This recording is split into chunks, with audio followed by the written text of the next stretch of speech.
ABD'li gümrük makamları Çinli bir şirketin Doğu Türkistan'daki Yeniden Eğitim Merkezi adı altındaki kamplarda tutulan Uygur Türklerinin saçlarından üretilen ürünleri ABD'ye ihraç ettiği şüphesiyle 13 tonluk bir sevkiyata el koydu.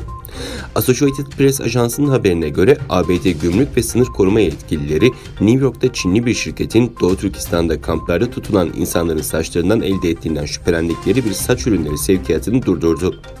Yetkililer söz konusu sevkiyattaki saç örgüleri ve diğer güzellik aksesuarlarının bulunduğu ürünlerin ağırlığının 13 ton, maddi değerinin $800.000 olduğunu açıkladı.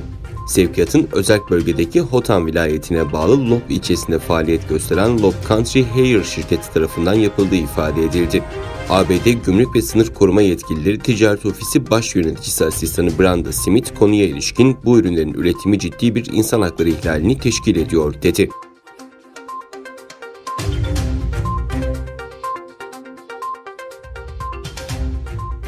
İngiliz hükümeti 30 Haziran'da Dünya Ticaret Örgütü ve Birleşmiş Milletler Büyükelçisi 27 ülke adına ortak bir açıklama yaparak Çin hükümetinin Hong Kong ve Uygurlar hakkındaki tutumunu sert bir dille eleştirdi. İngiliz hükümetinin web sitesinde yayınlanan açıklamada Büyükelçi Julian, Doğu Türkistan'daki büyük çaplı tutuklama, gözetim ve kısıtlamalarla ilgili endişelerini dile getirirken, Birleşmiş Milletler İnsan Hakları Yüksek Komiserliği'nin gerçek durumu incelemek için Doğu Türkistan'ı ziyaret etmesine izin verilmesi gerektiğini vurguladı. Çin hükümetinin Hong Kong güvenlik yasasıyla bir ülkede iki sistem ilkesinin ihlal edildiğine dikkat çekilen açıklamada Birleşmiş Milletler İnsan Hakları Yüksek Komiserliği'ne Doğu Türkistan ve Hong Kong'daki insan hakları ihlalleri kısaca anlatıldı. Ortak açıklama Birleşik Krallık, Avustralya, Kanada, Almanya, Japonya, Yeni Zelanda ve İsveç dahil 27 ülkenin imzasını taşıyor.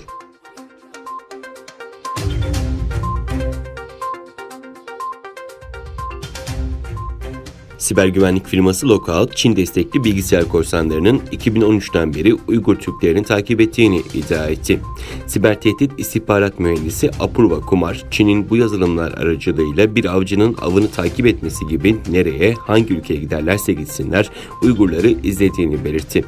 Lookout'un raporuna göre firmanın istihbarat ekibi Çin destekli bilgisayar korsanları tarafından oluşturularak Uygurları hedef alan Silk Bean, Double Agent, Carbon Steel ve Golden Eagle adında 4 casus yazılım keşfetti.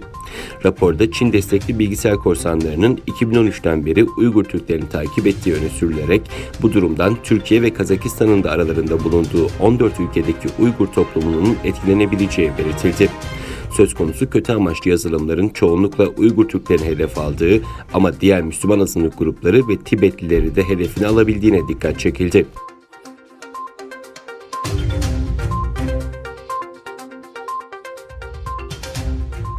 Çin hükümeti ABD'ye Huawei ve ZTE konusunda tepki gösterdi. Batılı ülkeleri insan hakları bahanesiyle başka ülkelerin iç işlerine karışmamaya çağırdı.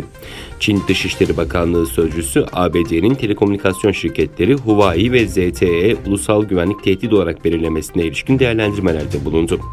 ABD Federal İletişim Komisyonu dün Çin'in teknoloji devi şirketleri Huawei ve ZTE'nin ulusal güvenliğe tehdit olarak belirlendiğini açıklamıştı. ABD Çin'in teknoloji şirketi Huawei'yi ulusal güvenliğe aykırı faaliyetlerde bulunma riski oluşturduğu gerekçesiyle teknoloji ihracatına kısıtlama getirdiği kişi, şirket, devlet ve diğer tüzel kişilikleri içeren varlık listesine 2019'da almıştı.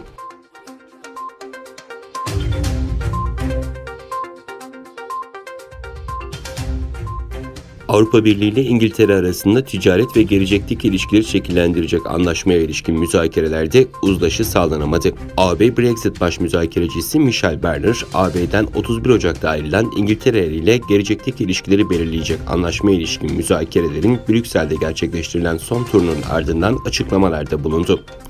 Sınırlı sayıda uzmanla yüz yüze gerçekleştirilen müzakerelerde somut ilerleme olmadığına dikkat çeken Barnier, amacımız anlaşma sağlamak için hızlı bir şekilde müzakere gerçekleştirmekti. 4 gün boyunca devam eden görüşmelere rağmen belirgin farklar bulunuyor, dedi.